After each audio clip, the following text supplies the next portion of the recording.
허락하신 하나님의 말씀은 에베소서 4장 7절로 16절까지 말씀입니다.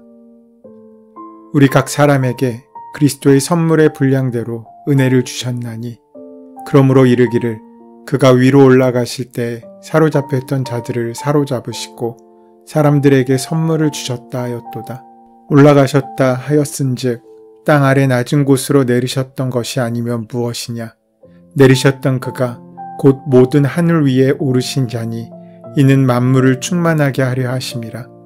그가 어떤 사람은 사도로, 어떤 사람은 선지자로, 어떤 사람은 복음 전하는 자로, 어떤 사람은 목사와 교사로 삼으셨으니 이는 성도를 온전하게 하여 봉사의 일을 하게 하며 그리스도의 몸을 세우려 하심이라.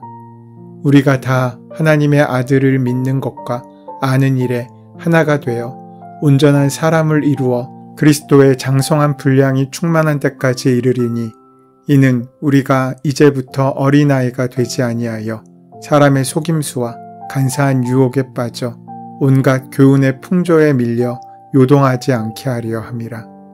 오직 사랑 안에서 참된 것을 하여 범사에 그에게까지 자랄지라. 그는 머리니 곧 그리스도라. 그에게 온 몸이 각 마디를 통하여 도움을 받음으로 연결되고 결합되어 각 지체의 분량대로 역사하여 그 몸을 자라게 하며 사랑 안에서 스스로 세우느니라. 에베소서 4장 1절로 16절까지의 말씀은 두 가지의 주제를 가지고 있습니다. 교회의 하나됨과 영적인 성장에 관한 내용입니다. 교회는 분명 다름이 존재합니다. 어쩌면 가장 다름이 존재하는 곳이 교회 공동체일 수 있습니다. 하지만 다름이 다 분열을 의미하는 것은 아닙니다. 또 다르지 않음이 결코 하나됨을 의미하게 만드는 것도 아닙니다. 그 다름을 인정하면 다름은 하나됨을 이루어가기 위한 가장 좋은 선물일 수 있음을 우리는 발견하게 됩니다.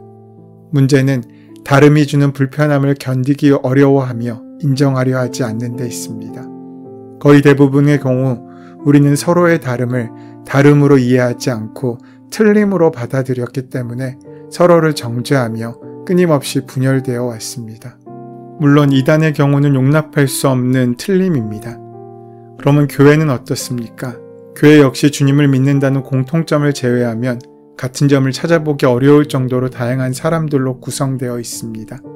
다양한 사람들이 있다는 것은 서로 간의 다름 역시 다양하다는 것을 의미하고 그만큼 교인들 간의 갈등이 많을 수밖에 없습니다. 때로 갈등으로 인해 상처받아 신앙생활을 접는 경우도 생깁니다. 주님께서는 왜 이렇게 다양한 사람들로 교회를 구성하게 하셨겠습니까? 그러면 마음에 맞는 사람들과 함께 모여서 교회를 이루면 그 교회는 건강한 교회로 능력 있는 교회로 세워지겠습니까? 그렇지 않습니다. 마음이 맞는 사람들끼리 모인다고 해도 결국 또 다른 다름의 모습이 드러날 수밖에 없습니다. 그렇다면 우리의 선택은 획일화되어 같아지는 것이 아니라 서로의 다름을 어떤 빛깔로 만들어가는지에 달려 있습니다. 다양성 속에서 다름과 틀림을 어떻게 받아들이는지가 중요하다는 것입니다. 사도 바울은 에베소서 1장에서 에베소 교회를 구성하고 있는 유대인과 이방인 교인들에게 죄로 죽었던 유대인과 이방인이 그리스도 예수 안에서 살리심을 받고 십자가를 통해 하나님의 한 가족이 되었다고 밝혔습니다. 주님은 삶의 수준도, 삶의 방식도, 삶의 이해도, 삶의 모습도 다른 우리 한 사람 한 사람을 교회로 부르셔서 하나의 공동체를 이루게 하셨습니다. 그런데 여기서 기억해야 하는 것은 주님은 이 다름을 넘어서 한 주님 안에서, 한 믿음 안에서, 한 소망 가운데 우리를 부르셨다는 것이고 또한 복음으로 서로 다른 우리를 하나 되게 하셨다는 것입니다. 이제 성령께서 우리를 하나 되게 하신 것을 잘 지켜야 하는 것이 우리의 본분임을 잊지 않고 다름을 인정하며 서로 용납하면 이 다름은 더욱 우리를 하나 되게 만드는 놀라운 하나님의 신비임을 우리는 발견할 수 있습니다. 이렇게 4장의 앞부분에서 하나됨의 중요성을 강조하였습니다. 서로를 용납하고 성령이 하나 되게 하신 것을 힘써 지키라고 말씀하셨습니다. 그러면서 오늘 본문은 그렇게 서로 용납하는 것이 무엇인지를 말씀해 주고 있습니다. 7절 말씀에 우리 각 사람에게 그리스도의 선물의 분량대로 은혜를 주셨나니 라고 말씀합니다. 주님께서는 바울 사도를 포함해서 주님을 믿는 모든 사람에게 그리스도의 선물의 분량대로 은혜를 나누어 주셨습니다. 즉 각각 다른 은혜를 주셨는데 각각 다른 은혜를 주신 배경을 이렇게 설명하고 있습니다. 8절입니다. 그러므로 이르기를 그가 위에 올라가실 때에 사로잡혔던 자들을 사로잡으시고 사람들에게 선물을 주셨다 하였도다.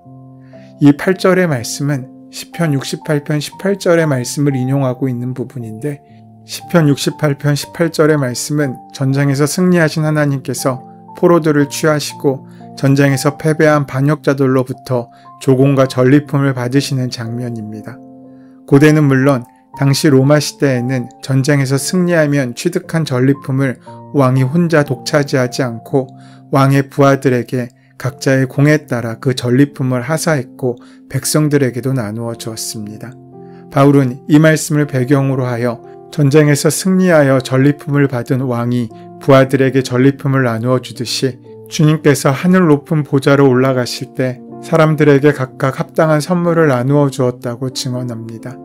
오늘 본문에서 위로 올라가신다라는 것은 주님의 승천을 뜻하며 이것은 곧 주님께서 대적들을 물리치신 후에 하늘 보좌에 올라가시는 것을 보여줍니다.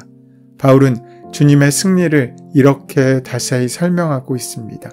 9절 10절 말씀입니다. 올라가셨다 하였은즉 땅 아래 낮은 곳으로 내리셨던 것이 아니면 무엇이냐. 내리셨던 그가 곧 모든 하늘 위에 오르신 자니 이는 만물을 충만하게 하려 하심이라. 올라가셨다는 것은 주님께서 이 땅에 내려오셨다는 것을 뜻하지 않습니까? 즉 존귀하신 주님께서 낮고 낮은 이 땅에 내려오셔서 고난을 받고 죽으셨지만 부활하셔서 하늘로 승천하셨음을 밝히므로 성육신하신 주님께서 구원 사역을 완성하시고 하늘 보좌에 올라가셨음을 강조하고 있습니다. 즉 주님께서는 구원 사역이라는 전쟁에서 승리하셨고 승전의 열매를 거두셨습니다. 승전하신 주님께서 만물을 충만하게 하시는 일환으로 각 사람에게 선물을 주셨습니다.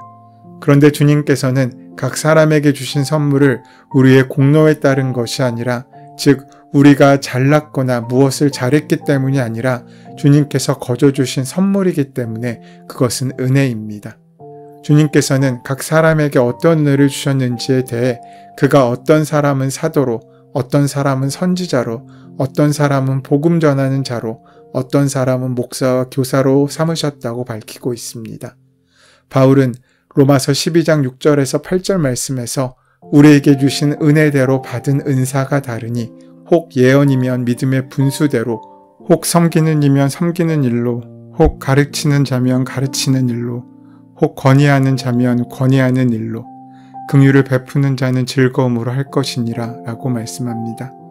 일반적으로 은혜는 하나님께서 모든 사람에게 베풀어 주신 선물을 의미하는데 헬라어로 카리스라고 합니다. 그런데 이 은사가 나에게 주어졌다 라고 할 때 카리스마라는 단어가 사용되는데 이것은 은사라는 의미를 가지고 있습니다. 그러니까 개인에게 특별하게 베풀어 주신 선물이란 의미로 사용됩니다. 오늘 본문에선 따로 특별하게 구분하지 않고 은혜라는 표현을 사용하는데 은혜를 직분과 연결해서 사용합니다. 본문에서 사도는 에베소 교회 당시 시대의 주님의 부활을 목격한 부활의 증인이며 초대교회의 리더들인 사도를 뜻합니다. 선지자는 하나님의 말씀의 대언자로서 그 말씀을 듣고 그 의미를 깨달아 말씀을 전하는 자를 의미합니다. 복음을 전하는 자는 복음 전도에 전념하는 사람을 의미합니다. 마지막으로 목사와 교사는 헬라어 원문상에 정관사가 각각 붙어 있지 않고 하나만 붙어 있는 것으로 볼 때 목사 겸 교사를 의미한다고 볼 수 있습니다. 이상과 같은 직분들은 1세기 당시 초대교회의 직분들입니다. 그 직임을 주신 목적에 대해 12절로 15절은 이렇게 언급하고 있습니다.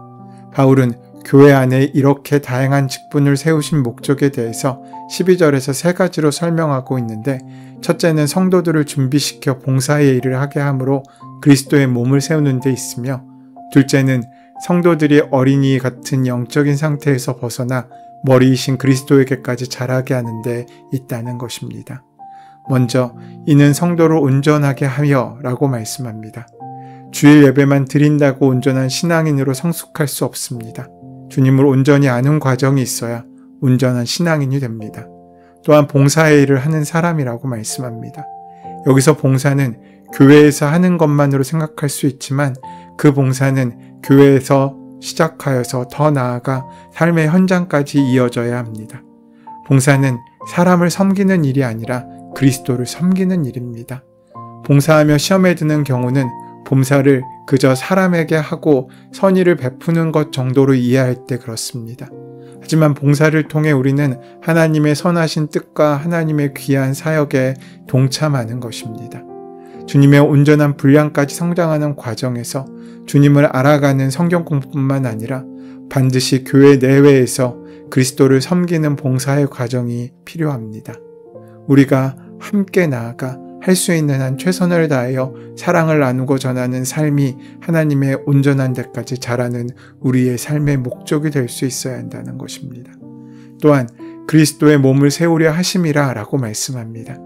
주님께서 각자에게 은혜를 베푸신 궁극적인 목적입니다. 우리가 온전한 신앙인으로 성장하는 과정과 이웃과 주님을 섬기는 봉사를 통해서 그리스도의 몸인 교회를 바로 세울 수 있게 됩니다. 바울은 그렇게 그리스도의 몸을 세우는 과정을 설명하고 있습니다.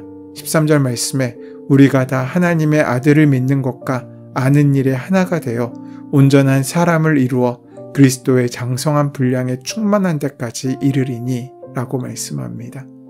예수님이 나의 구원자이심을 믿는 것만으로 신앙이 성숙되지 않습니다. 내가 믿는 주님이 어떤 분이시라는 사실을 바로 알 때 우리는 비로소 주님의 뜻에 순종하게 됩니다. 우리가 믿는 주님이 어떤 분이시라는 사실을 우리는 성경 공부는 물론 신앙의 여정을 통해 습득해 갑니다. 성경 공부나 예배를 통해 습득한 주님과 삶의 현장에서 경험하는 주님이 다를 경우도 있습니다. 우리의 바람과 소원과는 상관없이 때로 침묵하시고 때로 들어주시지 않는 야속한 하나님을 만날 때도 있습니다. 그 뜻이 무엇인지 알지 못하여 더 답답한 경우를 만날 수도 있습니다. 이런 일들은 우리가 주님을 만나는 그날까지 계속될 것입니다. 이러한 믿음과 아는 일에 하나가 되어 온전한 그리스도인으로 성장함이 그래서 우리에게 필요합니다. 지금 우리가 믿는 믿음은 아직 이루어지지 않는 일입니다. 내가 아는 것도 마찬가지입니다. 내가 믿고 아는 그것이 하나님께서 귀한 은혜로 현실이 되고 실상이 되게 바꾸어 가실 수 있도록 하나님의 은혜를 신실하게 믿으며 하나님의 섭리를 믿고 세상의 풍조에 휘말리지 않아야 한다는 것입니다. 계속해서 바울은 그리스도의 장성한 분량까지 성숙하기 위해서 오직 사랑 안에서 참된 것을 하여 범사에 그에게까지 자랄지라라고 합니다. 즉 우리의 삶의 기반은 주님의 사랑에 있습니다. 나 같은 죄인을 구원해 주신 주님의 사랑과 우리 각자에게 선물로 주신 은혜에 감사하는 사람은 당연하게 진리의 삶을 살아가게 하며 진리의 삶, 참된 삶을 통해 그리스도를 닮은 귀한 인격으로 성장하게 된다는 것입니다. 우리는 그렇게 주님과 하나 될 수 있어야 합니다. 그리스도와 연결되지 않고서는 우리는 잘할 수 없을 뿐만 아니라 생명을 유지할 수도 없습니다. 우리가 오늘 살 힘도 오늘도 성장할 수 있는 자양분은 모두 예수님으로부터 비롯됨을 우리는 늘 기억해야 합니다. 오늘도 나는 그분과 연결되어 있는지 살피고 또 살피는 것이 그래서 중요합니다. 주님께서 머리이신 교회를 구성하고 있는 우리는 주님으로부터 서로 다르고 각자 다른 은혜의 선물을 받았지만 서로가 서로에게 필요로 하는 지체들입니다. 어느 한 사람도 그래서 귀하지 않은 사람은 없습니다. 우리 모두는 사실 하나님 앞에서 천하보다 귀한 존재들입니다. 그러나 우리는 이 사실을 알고 있다고 생각하면서도 막상 실천하는 것을 머뭇거리기도 합니다. 그래서 바울은 주님의 사랑 안에서 스스로를 세우라고 말씀하고 권면하는 것입니다. 주님의 나를 향하신 사랑, 나 같은 사람도 구원해 주신 주님의 그 사랑을 그 사랑으로 나와 다름을 품으라고 말씀하고 있으십니다. 내 의지로는 못하지만 나를 품어주신 주님의 사랑으로는 가능하기 때문입니다.